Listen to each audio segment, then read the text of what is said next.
Sold by her family and taken to the castle, there she discovered what it meant to be loved. Before we begin this beautiful period romance story, tell me in the comments where you're listening from. I love knowing where you're joining me from.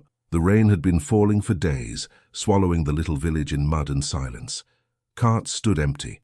The fields had turned to rot, and smoke no longer rose from the cottages. Inside one of them, Evelyn sat by the fire, her hands trembling as her father counted the few remaining grains in a wooden bowl. Her younger brothers coughed in their sleep, and her mother stared at the wall, eyes hollow, as if the hunger had already taken her soul. A knock came at the door, 3 hard, deliberate raps that made Evelyn's heart stop. Everyone knew that sound. It was the steward from Ravenshire Castle. Her father opened the door before she could move, and the man stepped in, tall, wrapped in a dark cloak soaked with rain. He smelled of the stables and the iron of the castle. "Your debts are due," he said, voice flat. "Lord Ravenshire has been merciful for long enough." Her father's voice cracked. "Mercy don't fill the fields. The plague took half our workers. The winter—" "The Lord is not the cause of your misery," the steward cut him off. He dropped a small sack onto the table. The dull thud of grain filled the room. "He offers this in exchange for the girl." The silence that followed was thick and cruel. Evelyn lifted her eyes slowly. For a moment she thought she had misheard, but her mother's head dropped, and her father's hands shook as he pushed the sack toward the light. "No," Evelyn whispered. "You can't." Her father didn't look at her. "We've no choice, Eve.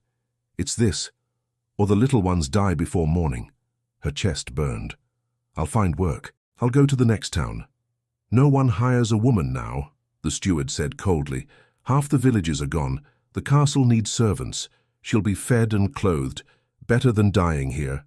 Evelyn looked at her mother, but the woman just closed her eyes. Her father took a deep breath and nodded to the steward. "Take her." The man seized her arm before she could protest. She struggled, the chair falling behind her. "Papa, please." Her father didn't meet her gaze. The last thing she heard as she was dragged into the rain was the faint rattle of the grain sack being tied shut. The journey to Ravenshire took 2 days. She was thrown into the back of a covered cart with another girl who didn't speak. Outside, the countryside was grey and silent. From time to time she heard the cry of crows or the bell of a chapel tolling for the dead. She wanted to pray, but no words came. When the cart stopped at last, the air was colder, sharper. A vast stone wall rose before them, wrapped in mist. Ravenshire Castle. Evelyn felt her stomach twist. 2 guards lifted her out roughly and led her through a courtyard lined with torches. She saw faces, maids, soldiers, kitchen boys, all watching her with a mixture of pity and curiosity. "New one for the Lord's service," one guard muttered. "Poor thing won't last a week." Inside, the hall smelled of wax and smoke. The steward who had taken her spoke quickly to an older woman in grey. "The Lord wants her in his household." The woman frowned. "He asked for another servant. That's unlike him." "His command was clear." The woman's sharp eyes scanned Evelyn from head to toe. "Fine. She'll start tomorrow. The Lord doesn't tolerate idleness." They led her through a narrow staircase to a small room under the eaves. There was a cot, a basin, and a single candle. The door closed behind her, leaving her in silence. For the first time since she'd left home, she allowed herself to cry. Her tears fell soundlessly onto the thin blanket, mixing with the dust. The next morning she was given a plain dress and sent to the kitchens. The servants whispered as she passed. Some smiled with pity, others smirked. "The new girl," one of them said, "the one the Lord bought himself." Evelyn pretended not to hear. She spent the day scrubbing floors until her hands bled, her mind fixed on survival. When dusk came, the same steward appeared again. "You, come with me." Her heart thudded. "For what?" "The Lord has requested your presence."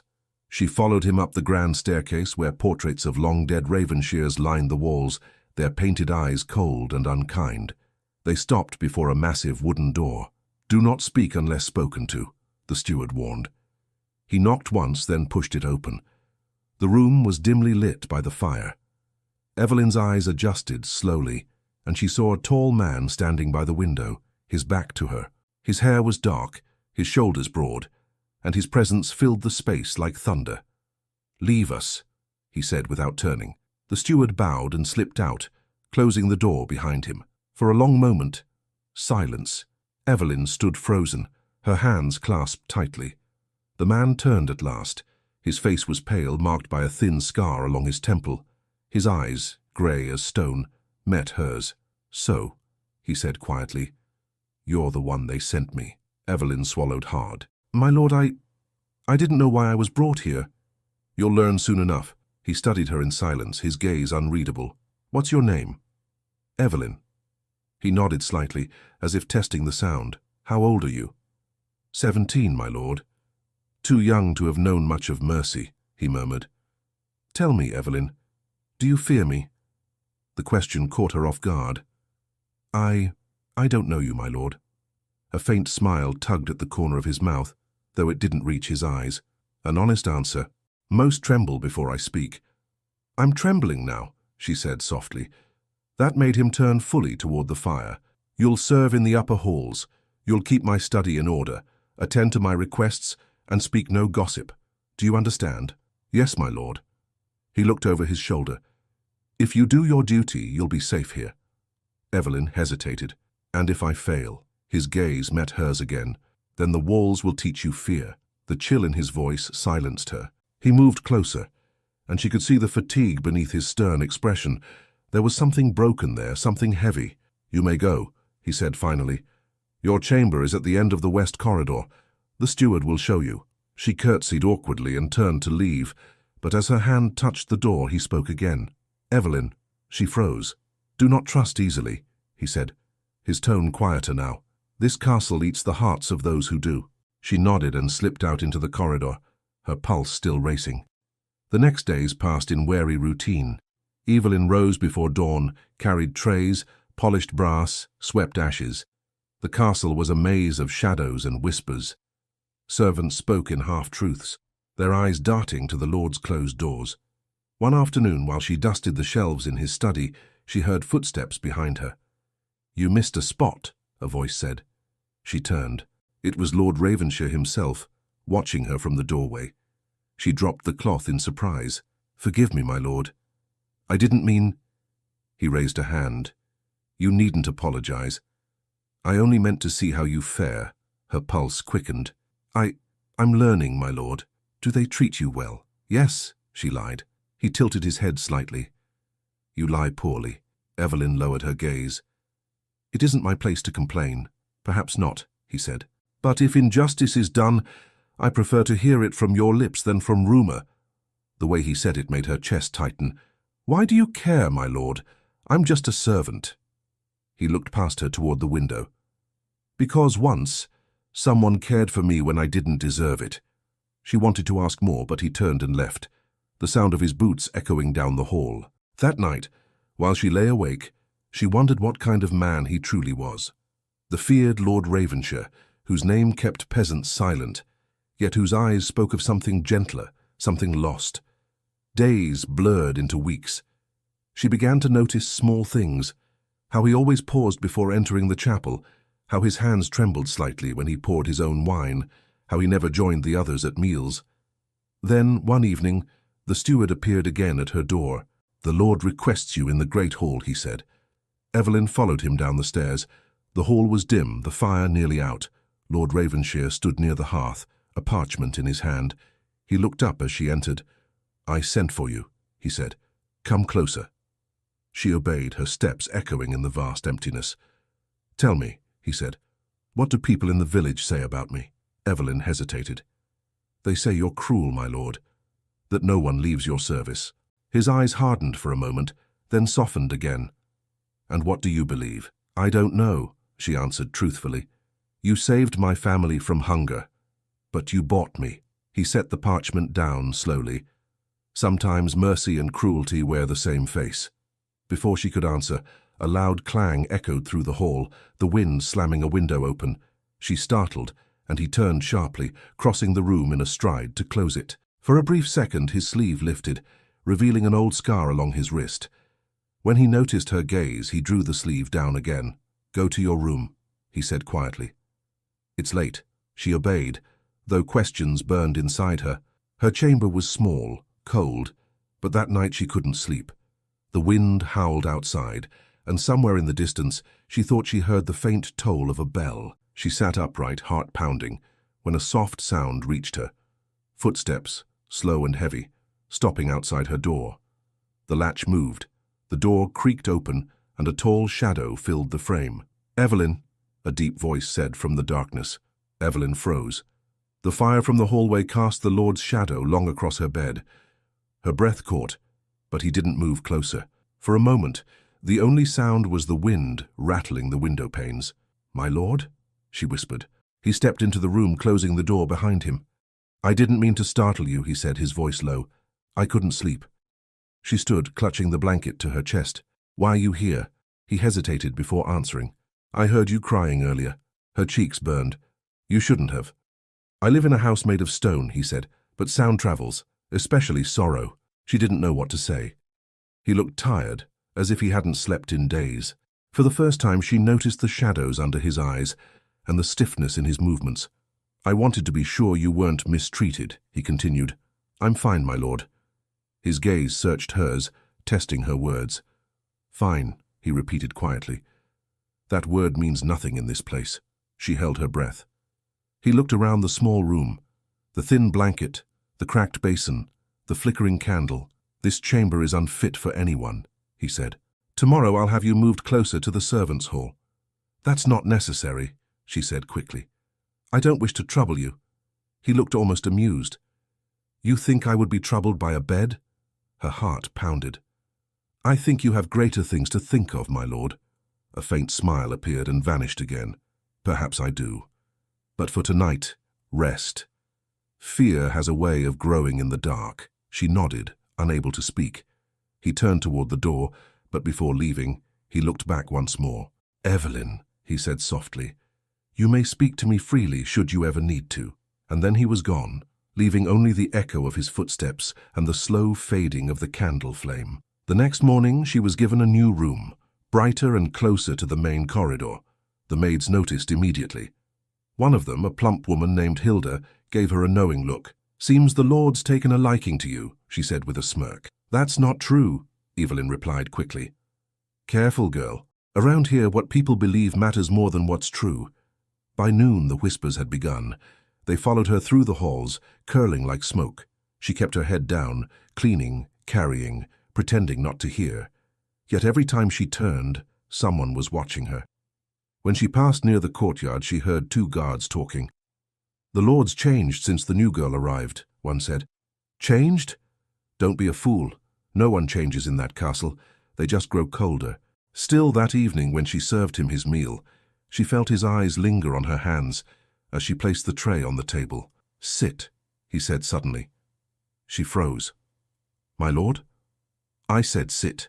She obeyed, perching awkwardly on the edge of the chair opposite him. The fire crackled between them. "You've been here a fortnight," he said. "Tell me, do you still wish to run away?" She looked up, startled. "Did I ever say I did?" "You don't need to say it. I see it in your eyes every time you look at the gate." Her fingers tightened on her skirt. "If I could leave, my family would starve. And yet you'd go if you could," he murmured. She didn't answer. He leaned back. "You remind me of someone," he said after a moment. "She used to speak of freedom too." "Was she a servant?" He shook his head. "She was my wife." Evelyn felt the air shift. "Forgive me, my lord. I didn't mean—" He waved a hand. "It was long ago." His voice was quiet, almost fragile. "She died when the war took the Northfields. Since then, the castle has been quieter." She didn't know what to say. Silence filled the space between them until he spoke again. "People here fear me," he said. "Do you?"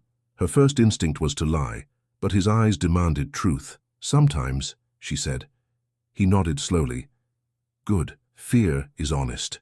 Kindness is too," she said before she could stop herself. For a heartbeat, he looked surprised. Then something softened in his expression. "Perhaps," he said, "but kindness is dangerous." He rose, ending the conversation. "You may go." That night, as she walked back through the hall, she heard laughter behind her. Two maids were whispering, their words sharp as knives.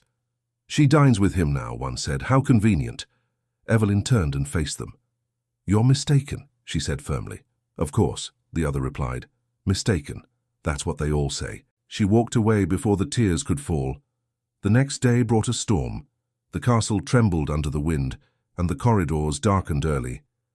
Evelyn was sent to clean the great hall, where portraits lined the walls, stern faces of men who looked down as if judging her every move. She was polishing a candle holder when the door opened. "Still working," the Lord's voice said behind her. She straightened quickly. "The steward asked me to finish before supper." He crossed the room, his steps quiet on the stone. "You work too hard." "I prefer it to idleness," she said.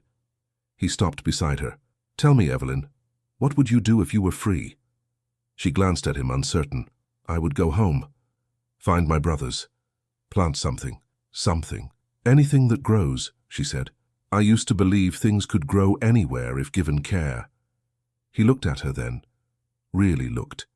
As though her words had cracked something open inside him. "That's a rare belief." "Do you not believe it, my lord?" "I believed once, but the world has ways of burning what you plant." She met his gaze, and for a moment the silence between them felt like understanding. Then the door burst open. "My lord!" The steward hurried in, breathless. "The roof in the east wing has collapsed." William turned sharply. "Send men to repair it at once." "Yes, my lord."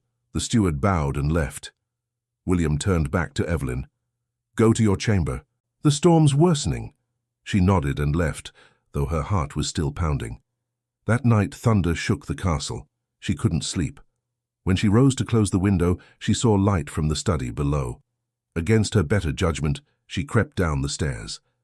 Through the half-open door, she saw him standing before a large portrait, a woman with soft features, painted in shades of faded gold. His head was bowed, one hand pressed against the frame. "My lord," she whispered. He turned sharply, startled. For a moment anger flashed in his eyes, but it faded when he saw her expression. "You shouldn't be here," he said. "I heard the storm. I thought you might need help." "Help?" His tone softened. "No one can help what's gone." She stepped closer, glancing at the portrait. "Is that her?" "Yes." His voice dropped. "Her name was Alice. She looks kind." "She was," he said, barely audible. "And I failed her." The thunder rolled again, and for a heartbeat Evelyn saw not the Lord of Ravenshire but a man broken by his own silence. She wanted to say something, anything, but the words felt too small. "You should rest," he said finally. "Will you?" she asked. He didn't answer. Instead, he sat by the fire, staring into the flames. She lingered at the door. "Good night, my lord." "Good night, Evelyn." She returned to her room, her thoughts tangled and restless. The next morning she woke before dawn. When she went to the kitchens, the servants were buzzing with gossip. "They say the Lord didn't sleep again," Hilda whispered. "He walks the halls till morning, talking to no one." Evelyn tried to ignore it, but as the day went on, the rumours grew. By evening, she was certain everyone in the castle was watching her. When she brought water to the Lord's chamber that night, he was seated at his desk, surrounded by papers. He looked up as she entered. "You've heard them, haven't you?" he said quietly. She hesitated. "Heard what, my lord?" "The whispers. They think there's reason for my interest in you." Her throat tightened. "I never meant to—" He raised a hand. "You've done nothing wrong, but they'll speak anyway." "Then why keep me near?" she asked. "Why not send me to another hall?" His jaw tightened. "Because I don't trust them with you." She blinked, startled. "With me?" He stood, pacing. "There are people here who would see harm done for less than gossip. You don't yet understand how deep the rot runs in these walls." "Then teach me," she said, surprising herself. He stopped and looked at her. "You have courage," he murmured. "But courage is dangerous here too." She set down the picture. "I'd rather face danger than lies." Something flickered in his eyes, a spark of respect, or perhaps fear. "You shouldn't say such things." "Why not?" "You said I could speak freely." He studied her, and for the first time she thought she saw warmth behind his silence. "You remind me," he said slowly, "of what I once hoped for." She didn't dare ask what that was. He turned toward the window, his hands clasped behind his back. "You may go." She curtsied and moved to the door. Just as she reached for the handle, a gust of wind blew it open, scattering papers across the floor. She turned to help him gather them, but he stopped her with a look. "Leave them," he said. She froze. He was staring at one parchment in particular, a letter with a broken seal. His expression hardened, and he folded it quickly, slipping it into his coat. "What is it?" she asked. "Nothing you need worry about," he replied, though his tone betrayed unease. Their eyes met again. Something unspoken passed between them, fragile and uncertain. She backed away slowly. "Good night, my lord." He didn't answer. As she closed the door behind her, she heard his voice, soft and low, speaking to himself. "Don't make me remember, Evelyn." She pressed her back to the cold stone wall, her heart hammering. From inside the chamber came the sound of breaking glass. Evelyn stood outside his door, frozen. The echo of his voice, broken, pleading, lingered in the corridor.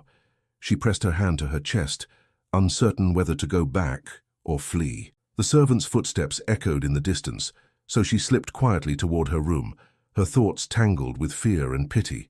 The next morning she moved through her chores like a ghost.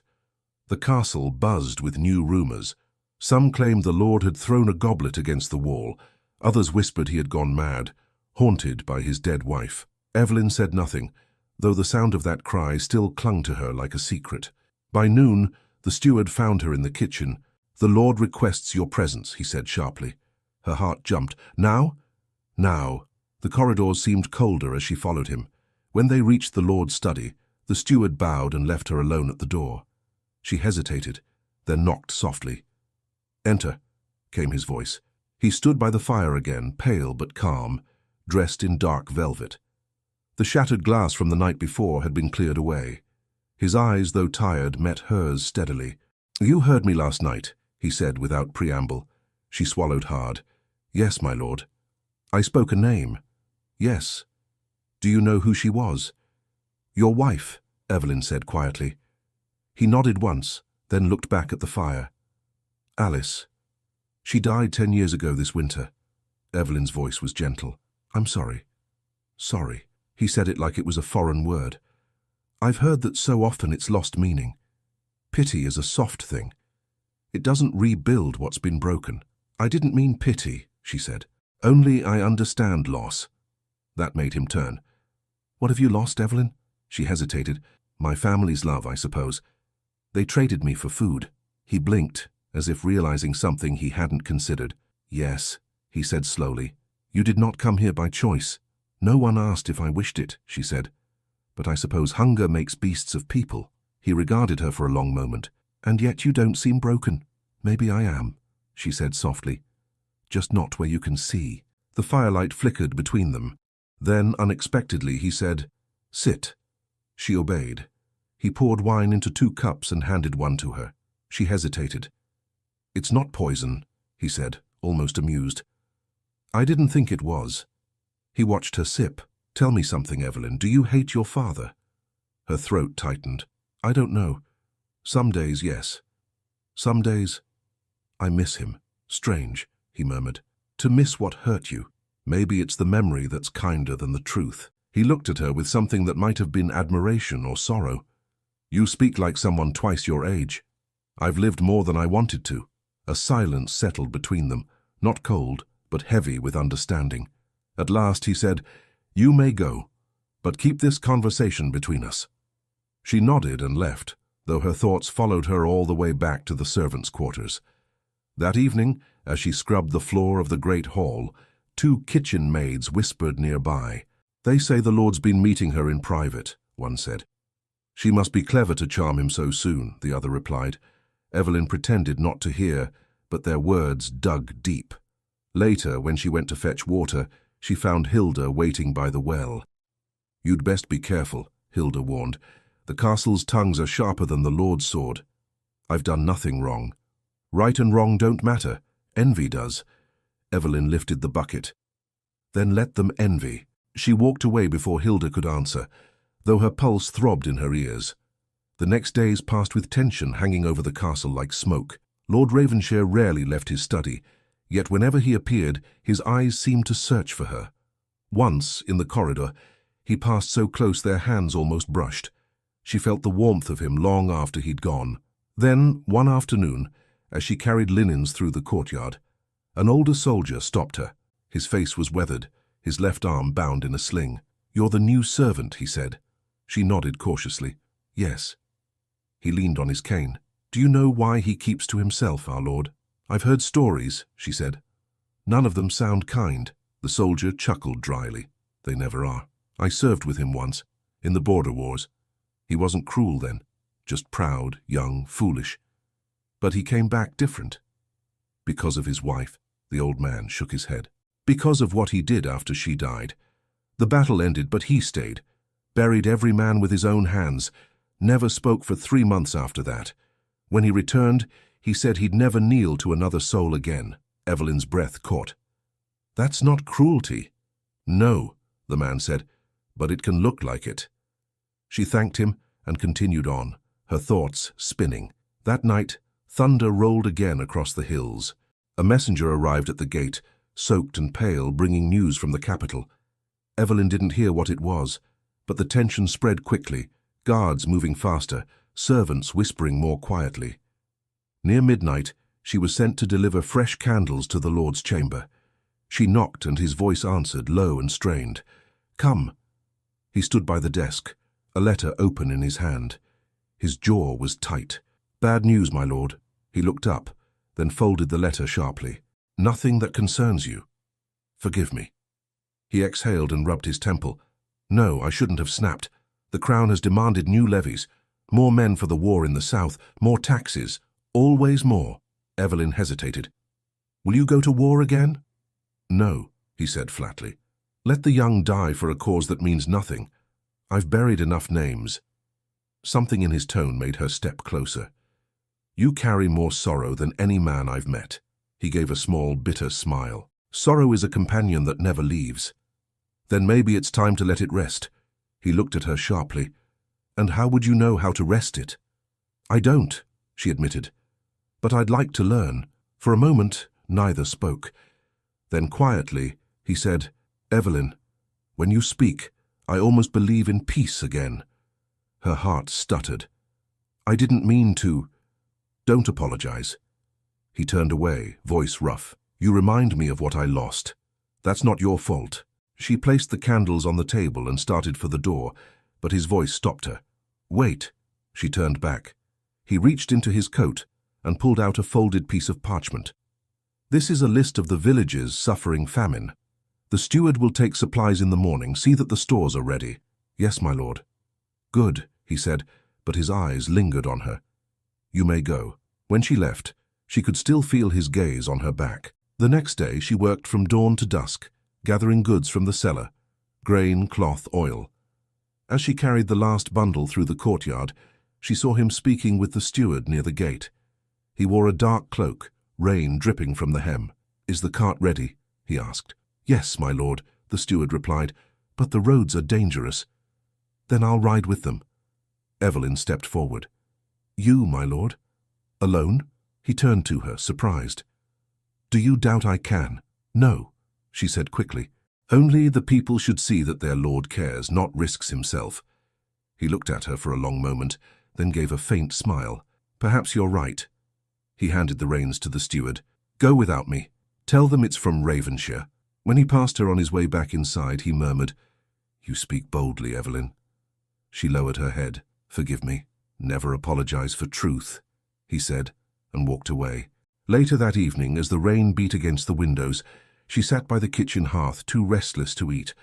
The old soldier from before came limping in. "Strange thing," he said. "The Lord used to hate storms, wouldn't leave his chambers, but lately he's been walking the halls when it rains." Evelyn looked up sharply. "Walking where?" "Mostly the west wing, where his wife's portrait hangs." After he left, curiosity gnawed at her. She waited until the castle grew quiet, then took a candle and crept through the west corridor. The moonlight shone through broken glass, silvering the stone. At the far end, the portrait glimmered faintly. The same woman, Alice, with kind eyes and a gentle smile. Evelyn stopped, unsure why she'd come. Then she heard the soft sound of boots behind her. "You shouldn't be here," said the familiar voice. She turned. Lord Ravenshire stood a few paces away, his cloak half unfastened, his expression unreadable. "I'm sorry," she said. "I didn't mean to intrude." His eyes moved to the portrait. "She looks kinder in paint than she ever was." Evelyn frowned. You speak ill of the dead? He let out a bitter laugh. No, I speak truth. She was lovely, yes. But love can die before the body does. Ours did long before that battle took her. She didn't know what to say. He stepped closer. How you see me as a man cursed by grief. But grief is only half the story. Guilt is the rest. What guilt? He looked away. I left her when she begged me to stay. Thought honor meant war. When I returned, she was gone. That is what the songs never tell. The hero always comes home too late. Evelyn's throat ached. I'm sorry. He smiled faintly. There's that word again. They stood in silence, the candle trembling between them. Then he said quietly, You should rest, Evelyn. The castle will whisper if it sees you here. She nodded, but before she turned to go, he reached out and touched her wrist. A fleeting, uncertain gesture. Thank you for listening, he murmured. Her pulse quickened. Always, my lord. He released her and stepped back. Go. She hurried away, heart racing. As she turned the corner, she heard footsteps again. This time not his. The steward emerged from the shadows, eyes narrow, watching her leave. The next morning the castle buzzed with strange energy. Servants whispered in corners, glancing toward Evelyn whenever she passed. She tried to ignore them, but the looks followed her like shadows. Hilda pulled her aside near the bread ovens. Keep your head low today, she warned. The steward's been talking to Lady Margaret. Who's Lady Margaret? The one who rules the household when the Lord doesn't. She's loyal, yes, but only to the gossip that keeps her in power. Evelyn frowned. I've done nothing wrong. That won't matter. The steward saw you in the West Wing last night. Evelyn's stomach dropped. He saw us talking. He saw enough. Be careful, girl. Words can kill faster than swords in this place. She thanked her quietly and went to the laundry, her thoughts spinning. All day people's stares seemed sharper, their whispers louder. By evening, when she carried fresh towels to the Lord's chamber, even the guards at the door exchanged knowing glances. Inside, William Ravenshire was standing by the fire reading. When he looked up, the lines on his face softened. You look troubled, he said. I'm fine, my lord. That word again, he said with faint amusement. Every time you say it, I believe it less. She smiled weakly. There's talk in the castle. He set the book down. There's always talk. About me, she added quietly. His expression darkened. What kind of talk? That you and I... She stopped, unable to finish. He exhaled sharply. Fools and their tongues, let them talk. I owe them no explanations. But it could ruin me, she said. I'm no one, my lord. I have no protection. He studied her for a long moment, then said softly, You have mine. Her pulse quickened. That only fuels their lies. He turned toward the fire. Do you regret speaking to me last night? No, she said without hesitation. Then I'll not regret it either. The firmness in his voice left her breathless. Before she could reply, a knock sounded at the door. The steward entered, bowing stiffly. My lord, he said, Lady Margaret requests your presence in the hall. William's jaw tightened. For what reason? She didn't say, my lord, only that it concerns the new servant. Evelyn's stomach twisted. William's gaze flicked to her. Stay here, he said quietly. The steward frowned. My lord, she is the matter in question. I said stay, William repeated, his tone sharp. The steward hesitated, then bowed again and left. Evelyn stared at the fire, her hands trembling. When William returned some time later, his expression was unreadable. What happened? She asked. He removed his gloves slowly. Lady Margaret believes your presence has unsettled the household. She accused me? She implied. Evelyn's throat tightened. And what did you say? I told her I decide what unsettles my household. She looked at him in disbelief. That won't stop them. He gave a short laugh without humor. No, but it will silence them for now. She wanted to thank him, but the words caught. He noticed. Don't fear them, he said. You've done nothing wrong. I wish that were enough, she murmured. He studied her again, then reached for something on the table. It was a rose, withered, dried, but still red at its core. When my wife died, he said, this was the last bloom from her garden. I kept it, because I thought nothing living could ever grow here again. Evelyn watched as he turned it between his fingers. I found it again last week, he continued, and thought it should have a purpose. Here, he extended it to her. She hesitated. I can't take that. You can, he said softly. It's just a rose now. It belongs to whoever believes something can still grow. Her eyes stung. Thank you, my lord. He nodded once, his voice almost tender. Keep it safe. The moment stretched, fragile and warm, but the door burst open. Lady Margaret stood there, tall and severe, with the steward beside her. My lord, she said coolly, I warned you that appearances matter. William's eyes hardened. You forget yourself, Margaret. I forget nothing, she replied. Your servants talk of impropriety, of favoritism, and now you're giving her gifts. Evelyn stepped forward. My lady, please. Silence, Margaret snapped. You speak when spoken to. William's voice dropped to a dangerous calm. You will not speak to her that way. She is a servant, Margaret said coldly, bought for service, not for comfort. Evelyn felt her cheeks burn. William stepped closer to Margaret, his tone like steel. You will apologize to her. Margaret's lips thinned. If I apologize, it will be to the dignity of this house, not to her. William's hand clenched at his side. For a tense moment, no one moved. Finally, he said, Leave us, both of you. Margaret curtsied stiffly and swept out, the steward following. Evelyn stood still, shaken. My lord, you shouldn't have defended me.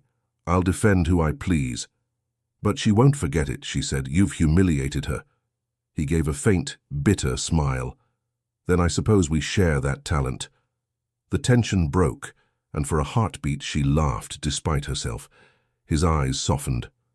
Go rest, he said. Let them tire themselves with lies. She nodded, holding the rose tightly, and left. The next morning, the whispers doubled. Wherever she went, conversation stopped. By noon, Hilda came running to the laundry room, face pale. They're saying Lady Margaret's filed a complaint to the bishop's court, she said breathlessly, accusing you of tempting the Lord's honour. Evelyn dropped the basin she was carrying. What? It's madness, but it's written and sealed. If it reaches the bishop, it could ruin him. And you. Evelyn's heart pounded. I have to speak to him. Be careful, Hilda warned. He's in council with the steward now. Evelyn didn't wait. She hurried through the corridors, ignoring the stairs. When she reached the study, she found William at his desk, papers scattered, the steward standing beside him. My lord, she said, breathless. He looked up sharply. Evelyn, not now. I must speak with you, Lady Margaret. I know, he said. The steward told me. She's gone too far. The steward frowned. With respect, my lord, this situation damages your name. You should dismiss the girl, quietly. William's eyes turned cold. No. My lord, I said no. His voice thundered through the chamber. The steward stepped back, bowing stiffly. Evelyn stood frozen as William turned to her. You'll stay in your quarters tonight. I'll deal with this myself. What will you do? Remind Margaret who commands this house. She hesitated. Please don't. He cut her off. Enough. You've suffered enough of their cruelty. Let me bear this part. She wanted to argue, but his tone left no room. She bowed her head and left the room, fear gnawing at her chest. That evening the castle went silent. The storm outside had given way to heavy mist. Evelyn waited in her chamber, clutching the rose. Time crawled. She thought she heard footsteps, then voices in the corridor. The door opened suddenly. 2 guards entered. Evelyn of Tarrowfield, one said. Yes, by order of Lord Ravenshire you are to be confined. She stared at them, stunned. Confined? Why? Orders, the guard said. Move. They took her through the corridor, down the stairs, past the kitchens. The air grew colder. When they reached the lower halls, she realized where they were headed. The cells, she whispered. No. Please. Neither guard spoke. They opened an iron door and led her into a small stone chamber, damp and dimly lit. The door shut behind her with a heavy thud. She sank to the ground, her body trembling. She didn't know how long she sat there. The only sound was the drip of water and the faint echo of her heartbeat. At last she heard footsteps again. The door creaked open and light spilled inside. William stood there, his expression unreadable. My lord, she whispered. Why? His voice was low. I had no choice. They demanded proof that I do not favor you. This was the only way to protect you." Her eyes filled with tears. "By imprisoning me, by keeping you alive," he said. "If they think you're punished, they'll stop pressing for blood." She shook her head. "You could have sent me away. And they would have hunted you. Here at least I can keep watch." His voice broke slightly, but he turned away before she could see it. "You'll stay until I say otherwise. No one will harm you." "I don't understand," she said softly. "One moment you defend me, the next you lock me away." He met her gaze then, pain flickering in his eyes. "Because I can't be what they already think I am." She didn't know what that meant, but his voice trembled with something deeper than anger, something like regret. "Rest," he said. "You'll be safe." He closed the door gently, and the darkness swallowed her again. Hours passed.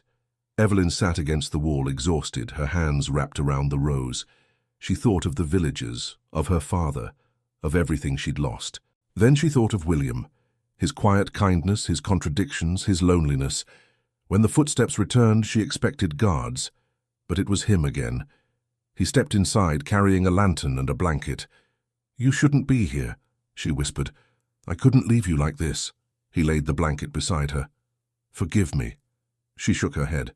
"You don't need my forgiveness." "Yes," he said. "I do." For a moment, neither moved. Then he said softly, "You'll be released soon. I promise." "And after?" "After," he said quietly, "we'll both have to face what they've made of us." He turned to leave, but paused at the door. "Evelyn," he said, his voice barely audible, "you're free to leave tomorrow, if that's what you wish." William froze at her words. The flicker from the lantern cast uneven shadows across the cell, blurring the lines of his face. For a long time he didn't speak. Then, in a voice quieter than the dripping water around them, he said, "You shouldn't say things like that." Evelyn rose from the cold floor, the blanket still wrapped around her shoulders. "Why not?" "Because I'm the reason you're down here. You said it was to protect me." "It was," he replied, his jaw tightening, "but protection shouldn't look like punishment." She stepped closer. "Then free me now." "I will. At dawn." "Why not now?" He looked away as if searching for words he didn't want to say. "Because if they see you walk out of this cell tonight, they'll think I've lost control. Tomorrow, they'll think I've done my duty and moved on. That's the only way you'll be left in peace." She studied him, trying to read the truth behind his calm. "And you?" she asked. "Will they leave you in peace?" He gave a short, humorless laugh. "I've forgotten what that feels like." She hesitated. "Oh, you could start again, my lord." "With what?" he asked, his eyes suddenly fierce. "A ruined name, a house full of spies and liars. Tell me, Evelyn, what's left for a man who's lost everything that ever mattered?" Her voice was steady. "You haven't lost everything yet." Their eyes met, and for a heartbeat, the silence between them was alive. Then he turned sharply and set the lantern on the floor. "Sleep if you can," he said. "I'll see to your release at first light." She wanted to speak, but his face had already closed into the familiar mask of control. When he left, the door shut softly behind him. The next morning, a guard came with a key. "You're free," he said gruffly. Evelyn followed him through the corridors, blinking as the sunlight struck her face for the first time in days. The air was crisp, filled with the scent of rain. In the courtyard, servants stopped to stare. She walked past them with her head high, though her knees trembled. At the main steps, William waited. His cloak was draped across his shoulders. His expression composed, but his eyes betrayed exhaustion. "You kept your promise," she said quietly. "I always keep my promises." He nodded to the guard, who withdrew. "You can return to your quarters or leave the castle altogether. The choice is yours." "Leave," she repeated. "There's a wagon leaving for the southern village at noon. If you go, no one will stop you. If you stay, I can't promise what the others will say or do." Evelyn's hands tightened at her sides. "And if I stay? Then you stay under my protection." "That's what brought me here in the first place," she said softly. He winced slightly, as if struck.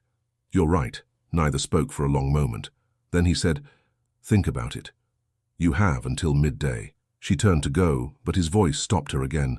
"Evelyn." She looked back. "I never wanted this for you. I know," she said.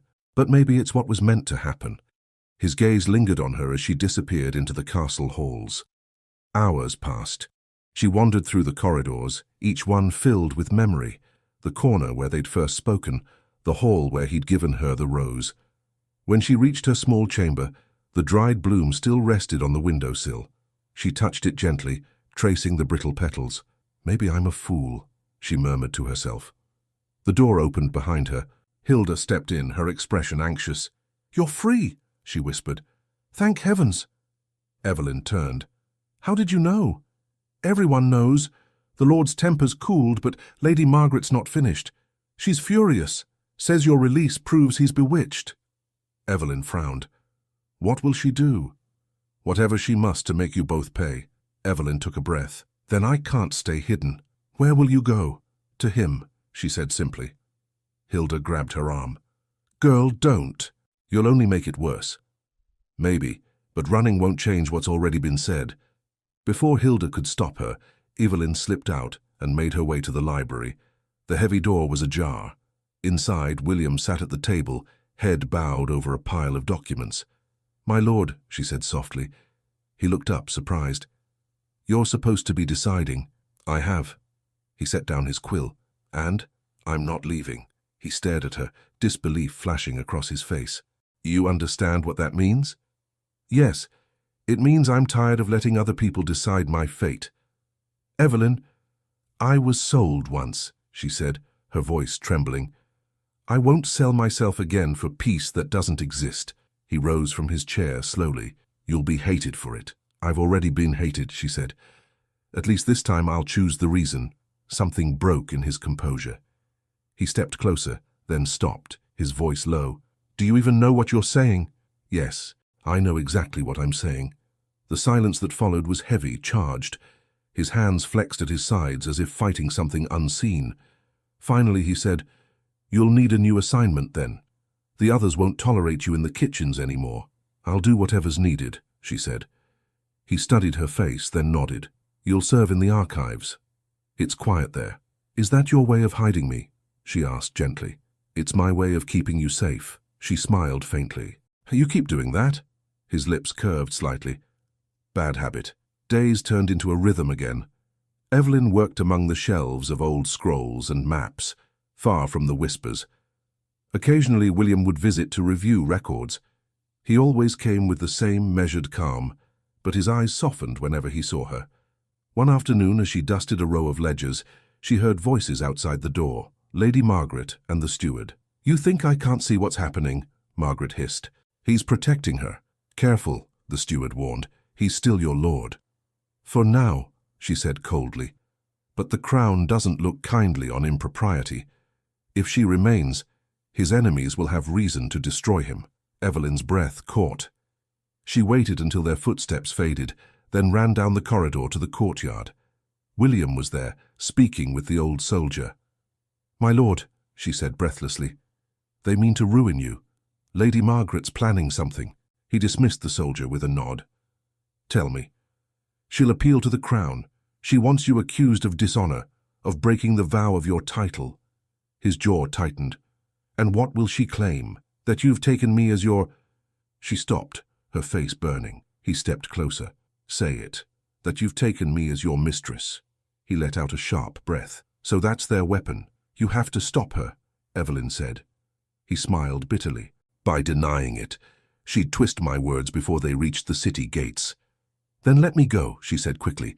"If I leave, she loses her proof." He shook his head. "No. If you vanish, they'll say I hid you, or worse." She looked at him helplessly. "Then what choice do we have?" He was silent for a long time. Then he said, "None that will leave us whole." That night, the castle seemed colder. William didn't appear at supper, and rumors swirled again. Evelyn stayed in the archives until long after dark, the single candle burning low. She heard footsteps, then his voice. "Still awake?" She turned, startled. "I couldn't sleep." He stepped inside, closing the door behind him. Neither could I. The candlelight softened his features, and for the first time he looked almost young.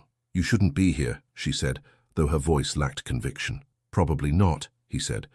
"But if I stayed away, I'd be wondering whether you regret staying." "I don't." He studied her face, his eyes dark and searching. "You should. Why?" Because you deserve a life that isn't chained to my mistakes. I don't see you as a mistake. Something flickered in his gaze like light through glass. Evelyn? Yes? He exhaled slowly. Forget this place. Forget me. Live. Her heart ached. I can't. He turned away sharply. You don't understand what you're saying. I do. No, he said, his voice rough. You think this is kindness. But the world beyond these walls won't see it that way. They'll call it sin, they'll call it betrayal. Let them call it what they will, she said quietly. He looked at her, his restraint cracking. And what would you call it? Truth. For a moment, neither moved. Then the candle flickered out, plunging the room into darkness. She heard him step closer, his breath uneven. You should go, he whispered. Should I? Yes, he said, though his voice trembled, before I forget who I'm supposed to be. She didn't move. The silence stretched until he said, barely audible, Evelyn, you're playing with fire. Her reply came steady and soft. Maybe it's time something burned. He drew in a sharp breath, but before either could speak again, a knock thundered at the door. My lord. It was the steward, his voice urgent. Lady Margaret requests your presence at once. It's about the letter to the Crown. It's already begun, William said, his jaw tight as stone. He crossed the room in quick strides, grabbing his cloak from the chair. Evelyn followed, her pulse hammering. What will you do? She asked. Stop her before she sends that letter. Let me come with you. No, he said sharply. You'll stay here. I can help, his voice softened. You've done enough. Stay hidden, Evelyn. He turned and left before she could argue. She stood in the dark room, fists clenched until she couldn't bear it. Then she followed him. Down the corridor she heard raised voices from the great hall. William's tone was cold, precise.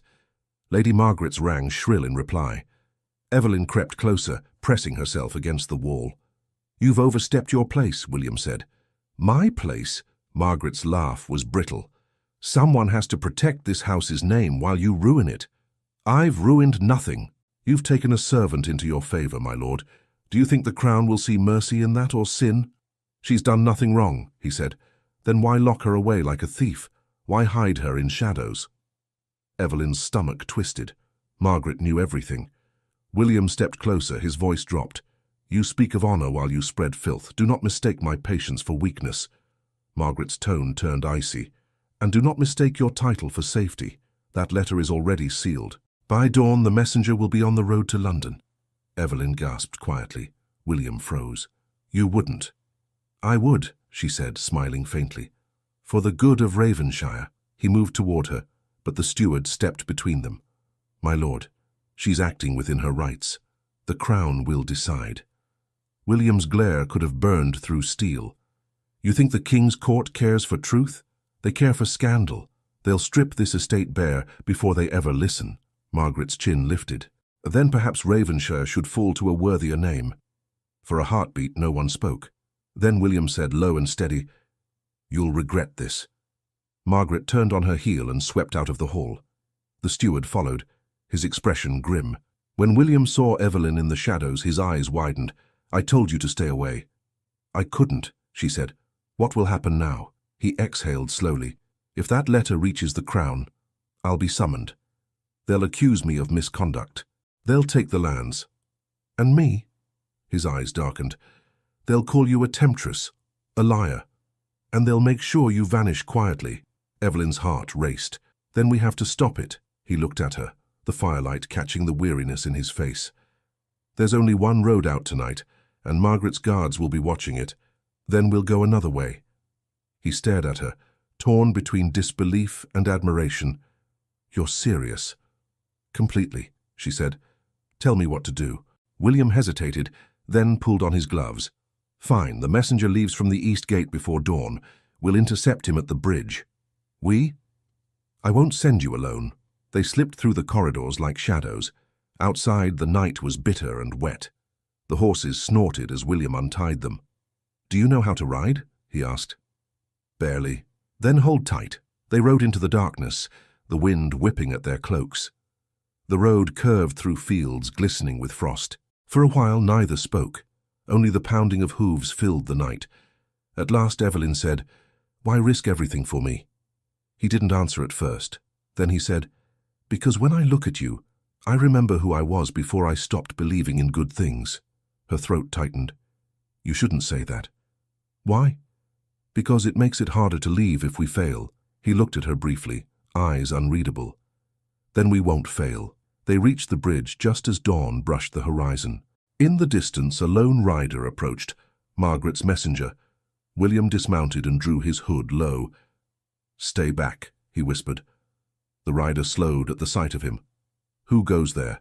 "Delivering new orders," William said calmly, stepping forward. "The lady changed her mind." The man frowned. "She gave me her seal, and she's sending me to retrieve it," William replied. "There was an error in the letter." The rider hesitated. Evelyn held her breath. "She said nothing about—" William moved fast, grabbing the man's reins. "Hand it over." The messenger drew back. "If this is a trick—" Evelyn stepped forward suddenly, pulling her hood back. "Please," she said, "if that letter reaches the capital, innocent people will be destroyed." The messenger blinked at her, uncertain. "Who are you?" "No one," she said.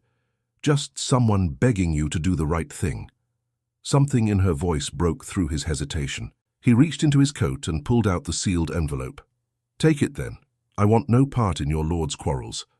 William accepted it with a nod. "You've made the right choice." The man turned his horse and rode off. Evelyn exhaled shakily. "We did it, for now," William said.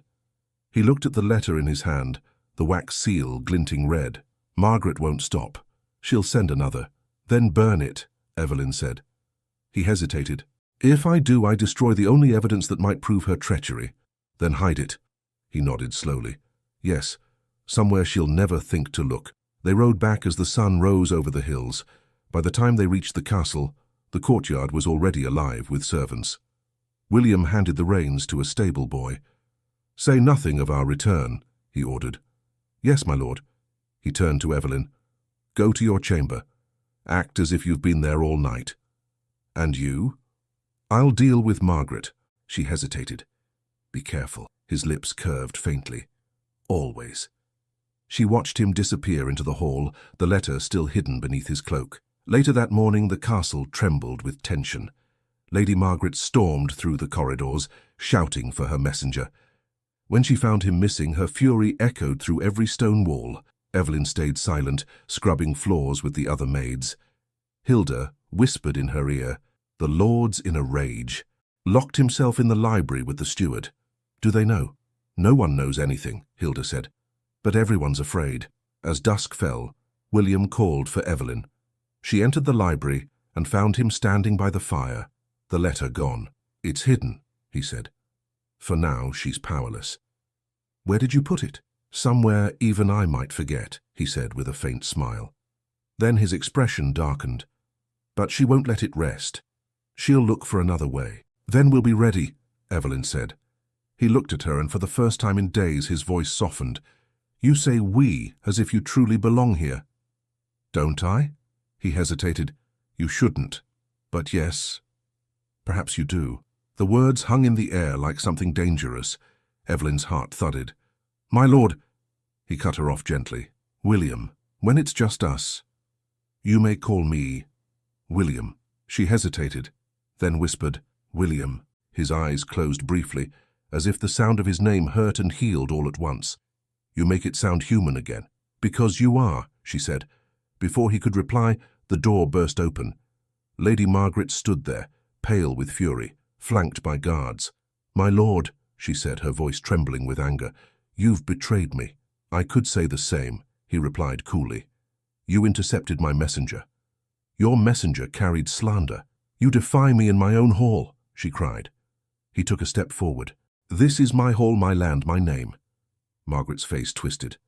"Not for long. I've sent another letter. By now it's already on the road." Evelyn gasped. William's expression hardened. "Then you've sealed your fate." Margaret turned to the guards. "Arrest her," she ordered, pointing at Evelyn. The guards hesitated. William's voice was thunder. "Touch her, and you'll answer to me." Margaret's lips curled. "You'll damn yourself for a servant?" "I'd rather damn myself than bow to lies," he said. The standoff froze the room. The guards backed away, unsure. Margaret's voice dropped, cold and venomous. Then you've chosen your ruin. She swept out, her cloak billowing behind her. Evelyn turned to him, shaking. What now? He exhaled. Now we wait. Days passed in tense silence. Messengers came and went. The servants avoided speaking to Evelyn. William spent long hours in his study, pacing, reading letters, waiting for news. One evening, as the sun dipped low, the old soldier came limping into the hall. "A rider approaches, my lord," he said, "with the royal crest."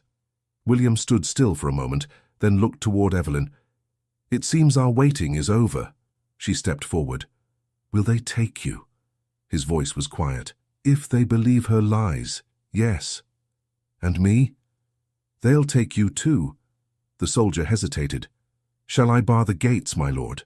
William shook his head. "No, let them come. I won't hide." He looked at Evelyn, his eyes steady. "No matter what happens, know this. I regret nothing." Before she could reply, the horns of the royal guard echoed through the valley. The courtyard filled with shouts and the clatter of armor.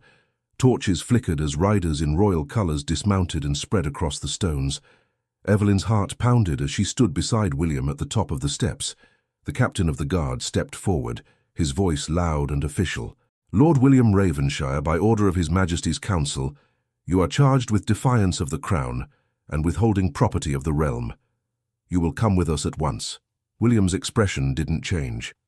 "You have your orders," he said calmly, "but you'll not march into my hall like thieves in the night." The captain hesitated, thrown off by his composure. "I come under seal of the king himself." "Then you'll show that seal before you set foot inside." The man signaled one of his soldiers, who handed him a parchment. He held it out. William took it, broke the wax, and read in silence. His jaw tightened. "Lies," he said simply. Evelyn could barely breathe. "What does it say?" "That I've betrayed the realm by selling grain to our enemies." He crumpled the paper in his hand. "Margaret's revenge has found its shape." The captain cleared his throat. "My lord, I must ask you to come quietly. We have no wish to use force." William's eyes flicked toward Evelyn. "There will be no need for force." "No," she said suddenly. "You can't go with them. You've done nothing wrong." He looked at her gently.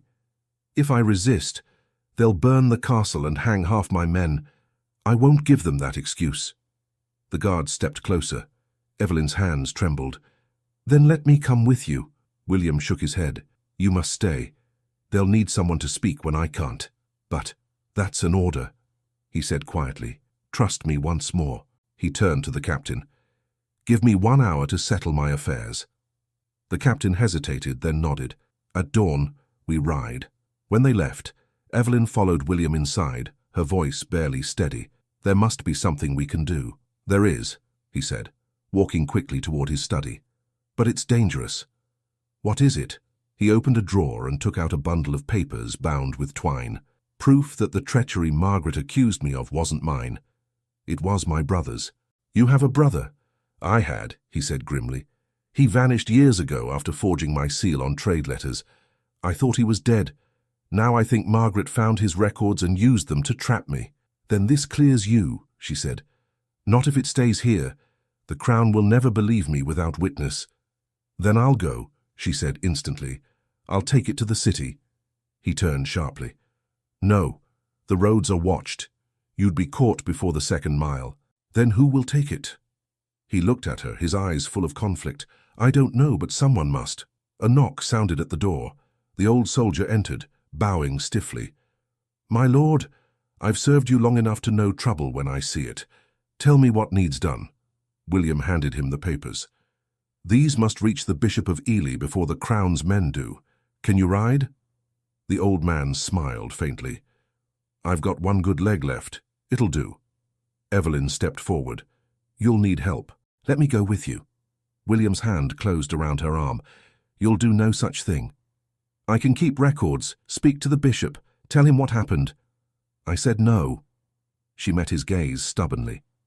"If you trust me at all, let me prove it." He looked at her for a long moment, then exhaled. "Very well, you'll go, but if anything happens—" "I'll make it," she said. He nodded once. "Take the north road. Avoid the main gate.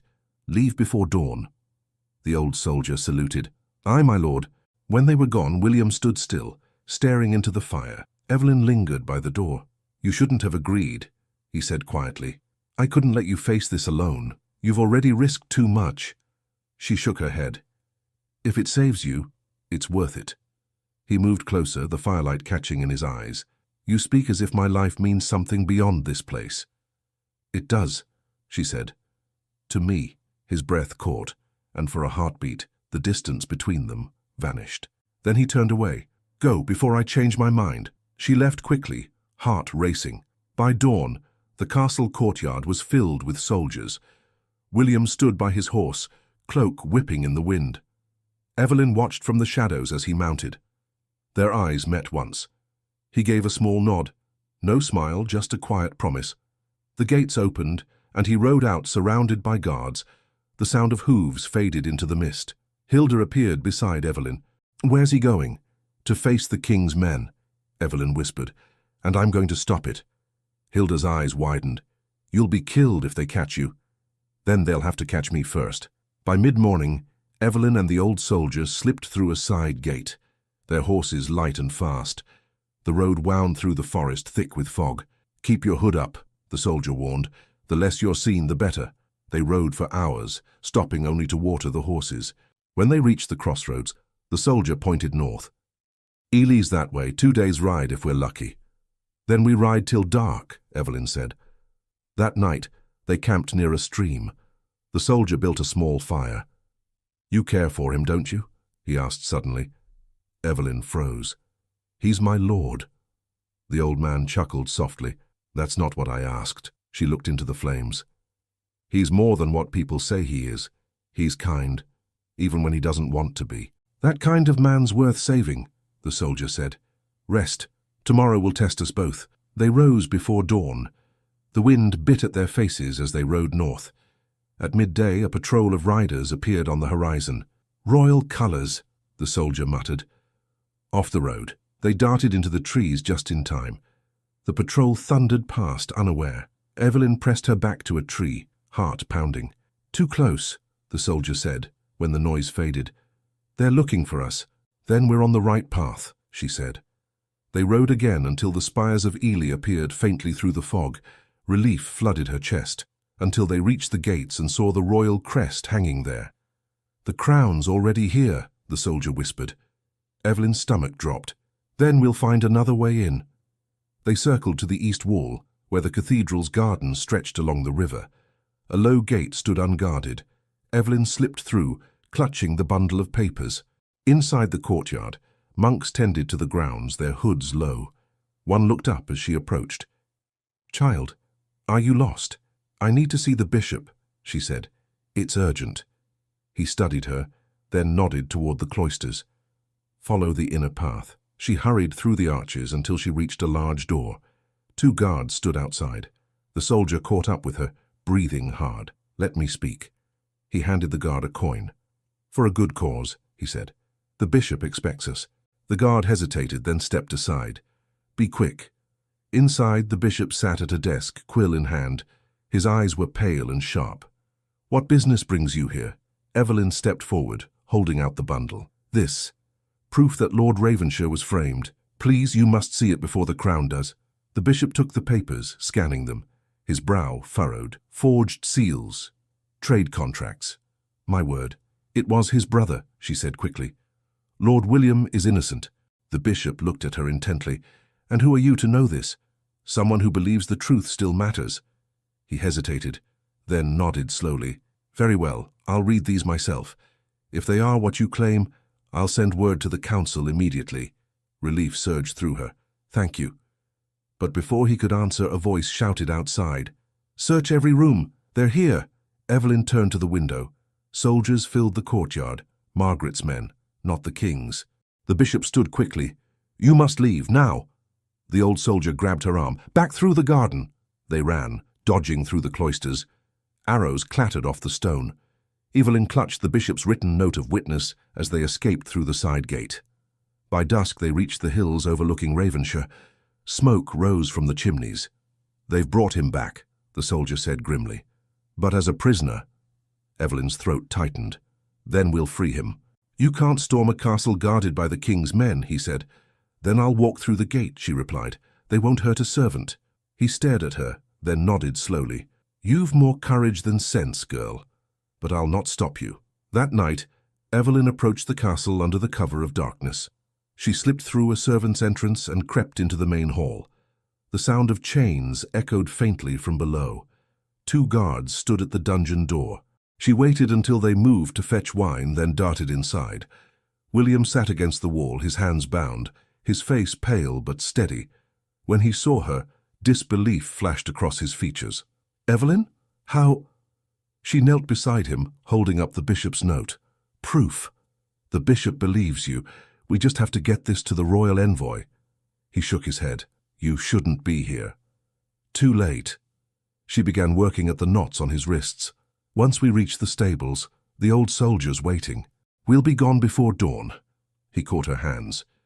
Evelyn, listen, if they find you... They won't. She freed one hand, then the other. Come on. They moved quietly through the corridor. The torches flickered low. Just as they neared the door to the courtyard, voices rang out behind them. There, stop them! Guards rushed forward. William pushed Evelyn behind him. Run! No! He turned to face the soldiers, fury blazing in his eyes. You'll not touch her! The guards dragged William down the corridor, their boots striking the stone in rhythm. Evelyn fought to reach him, but one of the soldiers caught her arm and shoved her back. Let him go, she shouted, struggling. William twisted against their grip, but the chains around his wrists clattered loudly. Evelyn, stay back. They forced him down the stairway toward the great hall. Torches flared as Lady Margaret appeared at the top of the steps, flanked by the steward and the royal captain. Her smile was sharp. Lord Ravenshire, she said, it seems you couldn't stay out of trouble, even in chains. William's voice was steady. I could say the same for you. She stepped closer, lowering her tone. You think this ends with you. The Crown will see the truth soon enough. The world will know what you've done. Evelyn burst forward. He's innocent. Margaret's eyes snapped toward her. And here's the root of it all, the girl who turned a lord into a fool. She risked her life for justice, William said sharply. Margaret gave a cold laugh. Justice? You mistake obsession for virtue. She turned to the captain. This is the woman. She's been interfering with the king's investigation. The captain frowned. My orders were to take the lord, not his servants. Then take them both, Margaret said. The Crown will want to see the face of temptation. The captain hesitated. My lady, the king's men deal in law, not rumour. Do as I say, she hissed. William stepped forward despite the chains. Touch her, and I'll see you hanged for treason. Margaret's expression hardened. Bold words for a condemned man. Evelyn's voice cut through the air. You're lying, Margaret. The Bishop of Ely has already seen the evidence. He's sending word to the council. Your lies won't last the week. For the first time, Margaret's composure faltered. You're bluffing. Evelyn reached into her cloak and held up the bishop's note. Read it yourself. The steward took it from her and examined the seal. His face drained of colour. My lady, it's genuine. Margaret snatched it from his hands, reading quickly. Her eyes widened as she realized. You went to Ely? Yes, Evelyn said. And the bishop believes him. The captain stepped closer. If this is true, my orders may no longer stand. William met his gaze. Then do your duty. Free me and arrest the real traitor. Margaret's voice rose, sharp and desperate. You fool! That letter proves nothing. But the steward interrupted, his voice trembling. My lady, there's mention of forged seals, trades under your authority. If the bishop confirms— Enough! She shouted. I will not be lectured by servants and liars. William's chains rattled as he straightened. You'll answer for this, Margaret. Her eyes blazed. Not before you do. She grabbed a guard's sword and leveled it at him. The hall went silent. Put it down, William said calmly. Everything I built you took from me, she hissed. I saved this house when your pride nearly ruined it, and you repay me with shame. You ruined yourself, he said. You used deceit and fear. That's not loyalty. Her hands trembled. You think the king cares for loyalty? You think he'll forgive a lord who defies his counsel? You'll hang, William, and so will she. The captain moved quickly, wrenching the blade from her grasp. That's enough, he said. You've overstepped your rank. Margaret stared at him, breathless. You can't— By royal command, the captain said. I place you under arrest for falsifying evidence and obstructing justice." The guards seized her arms. She fought them, screaming, "This isn't over. He'll fall with me. They all will." Her voice echoed through the hall as they dragged her away. William stood silent for a moment, the tension slowly breaking. The captain turned to him. "My lord, I'll need to confirm this with the bishop's letter. Until then, you're free within the castle. The king's final judgment will depend on his word." William inclined his head. "That's all I ask." When the soldiers left, the hall fell quiet except for the crackle of torches. Evelyn stepped closer, her hands shaking. "It's over," she said softly. He looked at her, the weight of exhaustion in his eyes. "Not yet, but you've done what I couldn't. You saved me. You would have done the same." He shook his head. "You don't understand. I was ready to surrender. You made me fight again." She smiled faintly. "Then we'll both rest when it's truly over." He reached out, brushing a strand of hair from her face. "You should rest now. You've done enough for a lifetime." She caught his hand before he could pull away. "Don't tell me to rest when you can't either." He laughed quietly, the sound strange in the empty hall. "You've grown fearless." "I learned from you." The steward cleared his throat softly from the doorway. "My lord, the bishop's messenger has arrived at the gate. He brings news." William's expression hardened again. "Send him in." Moments later, a young rider entered, dust-covered and pale. He bowed low. "My lord, the bishop has sent his verdict. Has presented the evidence to the king's council. They believe you've been falsely accused. Orders for your release and restoration are on their way." Evelyn exhaled a shaky breath. William closed his eyes briefly, as if letting go of a weight that had crushed him for years. "And Margaret?" he asked. "She's to be tried for perjury and treason," the messenger said. The steward murmured. "Then Ravenshire stands again." William nodded slowly. "So it does." He turned to Evelyn. "You've given it back its honor." "I didn't do it for the castle," she said softly. "I did it for you." The messenger bowed again and withdrew. Silence returned, soft and warm. For a moment they simply stood there. The firelight flickered between them, and Evelyn realized how close they were. His gaze lingered on her, the guarded walls in his expression finally beginning to break. "You should know," he said quietly. "When they dragged me away, the only thing I feared losing was you." She shook her head, tears welling. "Don't say that. It's true.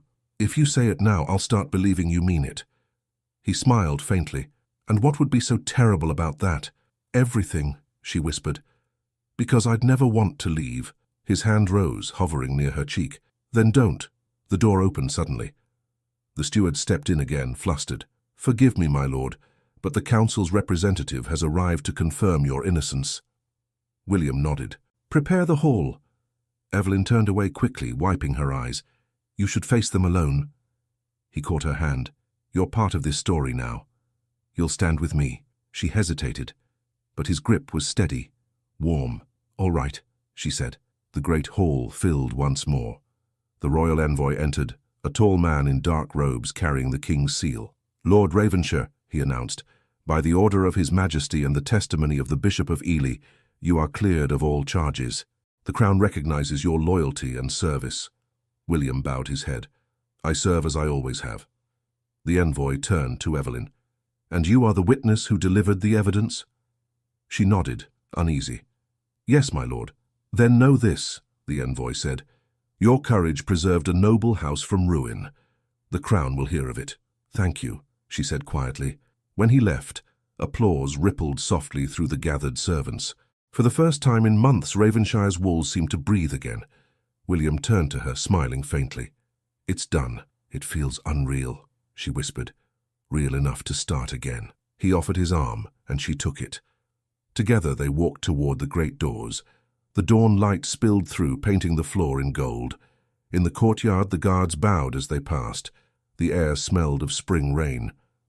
"Will you stay?" he asked as they reached the steps. She looked at him, startled. "You're asking." "I'm not your master," he said softly. "Not anymore. You never were." He laughed quietly. "No, I suppose not." They stopped beneath the archway, the sky beginning to brighten. For the first time, his expression was free of anger and fear. "You've changed everything," he said. "You gave me back my life." "You gave me mine first," she said. He looked at her for a long moment, then said, "Evelyn, when the world called me guilty, you called me good. I'll never forget that." She smiled through her tears. "Then don't." Before either could say more, a soldier rushed from the gate, breathless. "My lord!" Riders approached from the east, bearing the king's colours again. William's smile faded. "The king's colours?" "Yes, my lord. They say they come for the bishop's witness." Evelyn turned sharply. "For me?" The soldier nodded. "They claim the council demands her testimony in person." William's eyes darkened. "Then it's not finished after all." William turned to her, his jaw tight, his eyes fierce. "You won't go alone." Evelyn shook her head. "If they're calling me to testify, they'll expect me. If you go with me, they'll call it influence." "I don't care what they call it." She took his hand, her voice steady but low. "If you fight the king's order, they'll take everything you just won back. Let me do this, William. Let me finish it." He stared at her for a long moment, torn between fear and pride. "You're braver than I ever was." She smiled faintly. "No, I just learned from the best." The sound of hooves grew louder. The royal riders entered the courtyard, their armor flashing in the sunlight. The captain dismounted and bowed stiffly. "We come for the witness Evelyn of Tarrow Field. By order of His Majesty's Council, she is to appear before the Bishop of Ely and the royal justices to confirm her testimony." William stepped forward. "You have her word already. The bishop's letter stands." The captain's expression did not change. "The council demands her presence, my lord. She will be treated with respect and returned safely." Evelyn stepped forward before William could argue. "I'll come willingly." William's voice was sharp. "No, Evelyn." She looked back at him, her eyes calm. "Trust me, please." He clenched his fists but said nothing more. The captain gestured to one of his men. "Prepare the carriage." Evelyn turned to William as they approached the gate. "You said once that I should speak freely. Now it's time to do it for both of us." He nodded slowly. "Then speak the truth and come back to me." She smiled through the fear. "Always." As the carriage rolled away, William stood in the courtyard until it vanished over the hill. The road to Ely was long but quiet. The soldiers rode ahead and behind, forming a protective circle.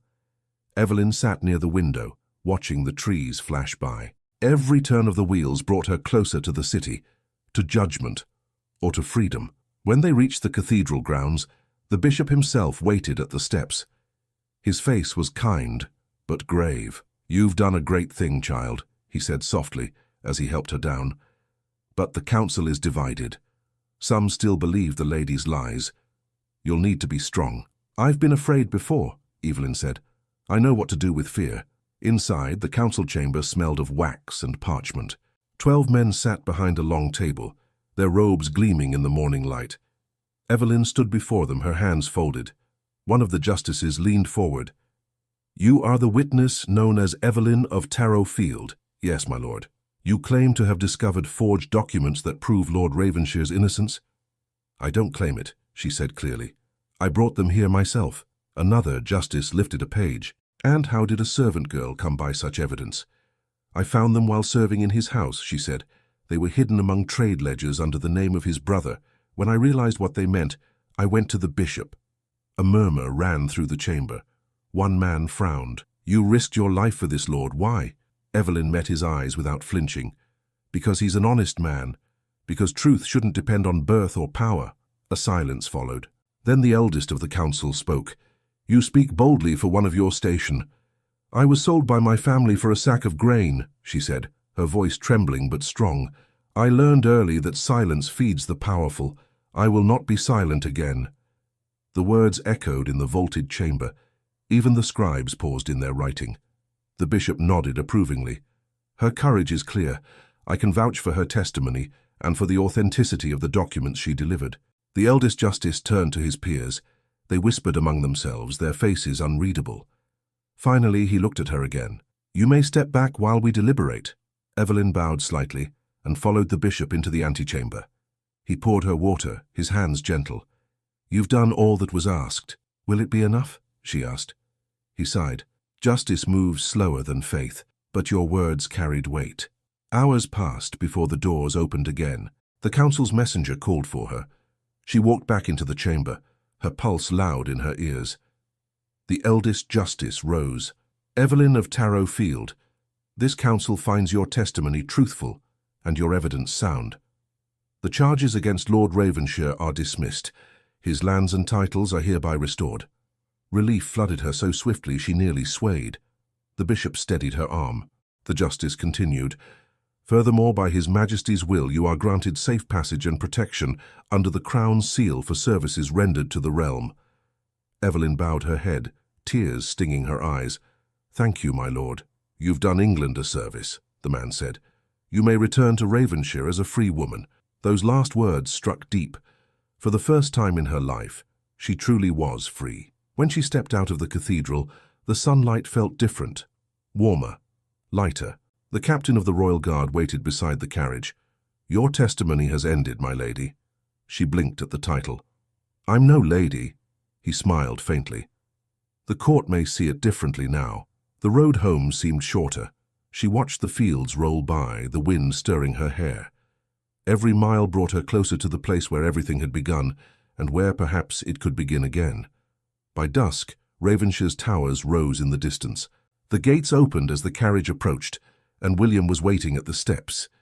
He looked thinner, more tired, but his eyes were alive. When she stepped down, he crossed the courtyard in 3 strides and caught her hands. You're safe. So are you, she said. What did they say? That you're cleared, completely, and that I'm under the king's protection. He laughed, a sound she hadn't heard in so long it startled her. Then the world's gone mad. Or right again, she said, smiling. He studied her face, his thumb brushing over a streak of dust on her cheek. You've been through too much. So have you, she said softly. But it's over now. He shook his head. Not over. Just different. The steward appeared behind them, bowing low. My lord, the bishop's messenger arrived before her. The men are cheering. Ravenshire stands whole again. William nodded, but his eyes never left Evelyn. Whole because of her. The steward smiled. Then she'll have our thanks forever. That night the castle celebrated. Fires burned in the courtyard, and laughter filled the air for the first time in years. Evelyn stood at the edge of the hall, watching the people who had once whispered against her now raise their cups in her honor. Hilda approached grinning. Look at you, a royal witness, a free woman and the Lord's Saviour. Not bad for a girl from Tarrow Field. Evelyn laughed softly. I only did what I had to. Hilda nudged her. And what now? You'll stay? Evelyn looked toward the dais where William sat surrounded by his men, a faint smile on his face. I don't know yet. Then I'll wager you do, Hilda said, chuckling, and left her there. Later, as the fires burned low, William found her on the balcony overlooking the valley. The wind carried the smell of rain. Do you ever think, he said quietly, that fate has a cruel sense of humor? Sometimes, she said, but I think it has a kind one too. He leaned on the railing beside her. You've changed this place. You've changed me. I only reminded you who you already were, she said. He looked at her, his voice softer. You reminded me how to hope again. She turned to face him fully. And what will you do with that hope? He smiled faintly. I thought I'd ask you the same. They stood in silence, the last light fading behind the hills. Finally he said, Evelyn, the king's pardon frees you from this life. You could go anywhere, do anything. You owe this castle nothing. I know, she said. So why stay?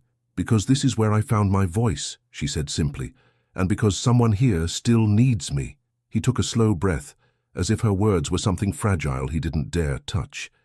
And if that someone is me, she smiled, then I suppose I'll stay a little longer. For a long time neither spoke. The sounds of music and laughter drifted up from below. Ravenshire was alive again. When the first drops of rain began to fall, William lifted his cloak and draped it over her shoulders. You'll catch cold, he said. She looked up at him, her eyes bright. Not tonight. He hesitated, then said quietly, Tomorrow, I'll send word to the villagers. The famine's easing, we'll rebuild the market, start again. And you, she asked, what will you start? He smiled faintly. Something I should have started long ago. She wanted to ask more, but footsteps interrupted them. The steward appeared, bowing low. "Forgive me, my lord. A rider just arrived from the bishop. He carries the king's final decree." William took the sealed parchment. "What does it say?" The steward hesitated. "It concerns you both." William broke the seal and read quickly, his expression unreadable. Then he handed it to Evelyn. Her eyes moved over the words. Her breath caught. He wants us both in London, to appear before the king himself." "The king?" she whispered. "Why?" William's voice was quiet. "To honor us, perhaps, or to test us again." Evelyn folded the letter, her pulse racing. "Then our story isn't finished."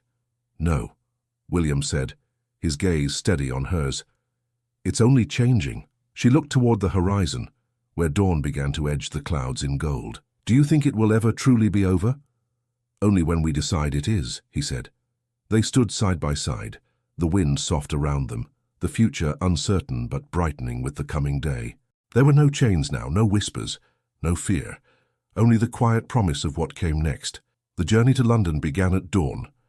Ravenshire's banners fluttered in the wind as William and Evelyn rode through the gates side by side. The air was crisp, the sky pale gold. Villagers lined the road to watch them go. Some waved, others bowed their heads in quiet respect. "You've turned them from fear to faith," William said softly as they passed. Evelyn smiled. "They finally see what I saw all along." He looked at her, eyes bright. "And what was that?" "A man worth believing in." They rode in silence after that, the sound of hooves filling the cool morning air. By nightfall, they reached the royal city. London was alive with noise, bells, laughter, the hum of 1,000 voices. The castle loomed above it all, a sea of banners and light. William dismounted and turned to her. "Ready?" She took a steadying breath. "As I'll ever be." Inside, they were led through endless corridors until they reached the throne hall. Torches burned in high sconces, their flames dancing against gold and stone. The king sat on his throne, stern but not unkind. William knelt. "Your Majesty." Evelyn followed suit. The king regarded them for a long moment before speaking. "Rise, both of you." They obeyed. "I've heard much of what's happened in Ravensshire," the king said. "A lord accused by his own steward, a servant girl who defied the crown to bring truth to light. You've stirred half my court to argument." Evelyn lowered her gaze. "Forgive me, sire. I meant no trouble." "Trouble?" The king's mouth twitched into a faint smile. "You meant justice. Few would risk so much for another's name. The realm needs more of that." He turned to William.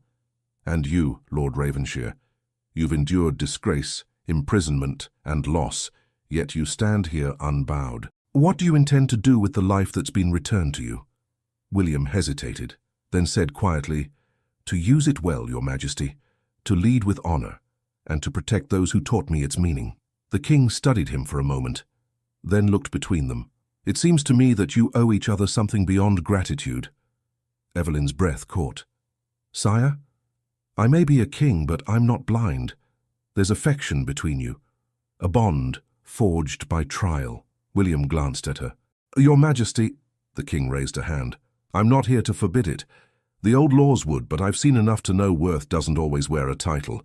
If you wish to join your fates, I'll not stand in your way." The hall fell silent. Evelyn stared at him, unsure she'd heard correctly. "You would allow that?" "Allow?" The king's eyes softened. "Child, I would bless it." William turned fully toward her. "Evelyn," he said, voice low but steady, "he's given us something neither of us ever had before, choice." Her heart hammered. "And what would you choose, my lord?" He stepped closer, forgetting the watching courtiers. "To spend the rest of my days proving you were right to believe in me, to build something honest out of the wreck I once was." Her throat tightened. "William." He reached for her hand, his eyes searching hers. "Evelyn of Tarrow Field, will you stand beside me, not as servant or savior, but as my equal?" For a moment the world held its breath. Then she smiled through her tears. "Yes. 1,000 times yes." The hall erupted in murmurs. The king chuckled softly. "Then let it be known that Lord William Ravensshire and Evelyn of Tarrow Field are to be joined in marriage under the crown's blessing." The heralds repeated his words. The great doors opened, and sunlight streamed into the chamber as if the heavens themselves approved. William turned to her again. "It's real," he said, half laughing. After everything, it's real. Evelyn squeezed his hand. So are we. The king motioned for the Bishop of Ely, who had travelled with them, to step forward. If the couple wishes, we can seal the union now. The realm would welcome such a beginning after so much strife. William looked at Evelyn, his voice barely a whisper. Will you marry me here now before all of them? Her answer came without hesitation. Yes. The bishop smiled, opening his book. Then let the heavens witness this union born of truth and tested by fire. The ceremony was simple but radiant. William's hand trembled slightly as he placed the ring, his mother's worn and plain upon her finger. When the bishop spoke the final words, the hall burst into applause. William leaned close. You're shaking, he murmured. So are you, she whispered back. He laughed softly, a sound full of wonder. I never thought I'd have this again. You never lost it, she said. It was waiting for you. When the crowd parted, the king approached them once more. You've both given this kingdom something rare, a story of mercy. Guard it well. We will, William promised. They bowed, and as they left the hall, Evelyn could hear the courtiers whispering, not with disdain, but with awe. Outside, the courtyard glowed in the afternoon light. Bells rang across the city, echoing through every street and tower. The people cheered as William took her hand and helped her into the carriage that would carry them home. Married, she said softly, almost to herself. He smiled. Does it sound strange? It sounds impossible. He reached for her hand again. Everything worth having once did. The road back to Ravenshire felt lighter than ever before. When they arrived, the castle stood dressed in flowers and banners, prepared by the servants who had heard the news before them. The air smelled of spring. The gates opened wide, and villagers crowded inside to see the lord and his new lady. Hilda ran forward, laughing and crying at once. Look at you both, I told everyone this day would come. Evelyn laughed through her tears. You did, didn't you? Hilda squeezed her hands. We'll feast till dawn. The kitchens are already on fire with work. William placed a hand on Hilda's shoulder. Then make sure every villager eats before we do. No one goes hungry tonight. As you wish, my lord. The celebrations began at sunset. Music filled the courtyard, lively and warm. Servants danced with soldiers. Children chased ribbons in the firelight. Evelyn sat beside William at the long table, watching the joy spread like a tide. You see, she said, this is what Ravenshire was meant to be. He looked around, his eyes soft. Because of you. Because of us, she corrected. When the moon rose high, William stood and raised his cup. To the woman who taught me that strength has nothing to do with titles, and that love can rebuild what the world tries to destroy. The crowd cheered. Evelyn blushed, laughing as the villagers clinked their cups and shouted her name.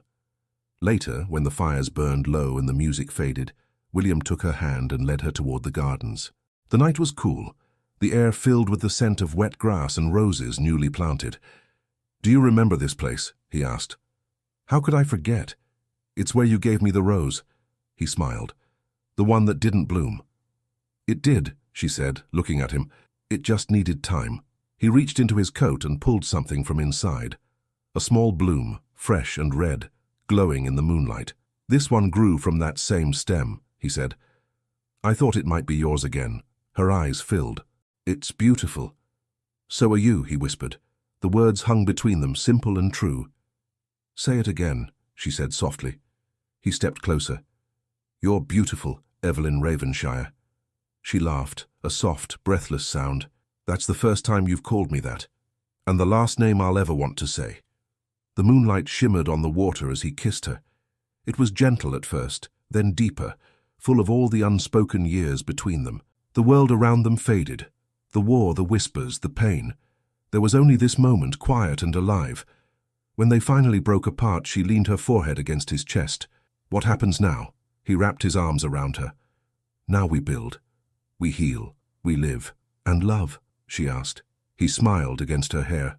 That most of all. The wind stirred the leaves, and the sound of laughter drifted from the distant courtyard.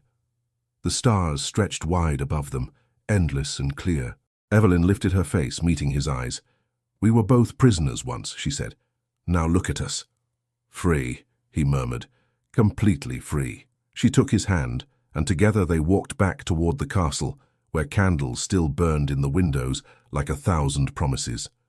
The night wrapped around them, gentle and sure, carrying the scent of roses and the echo of joy. As they crossed the threshold, he paused and looked back at the sky. "Do you think she would have been proud?" "Who?" "Your mother," he said quietly. "And mine." Evelyn smiled. "Yes, because we learned what they never did. That love isn't weakness. It's strength." He nodded, his voice barely above a whisper. "And it saved us both." She squeezed his hand. "It did." They entered the hall together. The firelight danced on the walls, warm and golden. William turned to her once more, his eyes soft with something she had only ever seen in dreams. "Whatever happens, wherever we go, remember this," he said.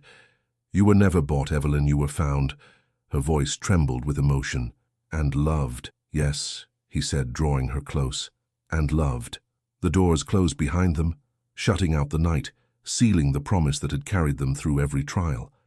The castle, once a place of sorrow, now rang with laughter and life. Outside, the rose garden swayed gently in the wind, a single red bloom opening at last beneath the moon. Thank you so much for listening to this story all the way to the end.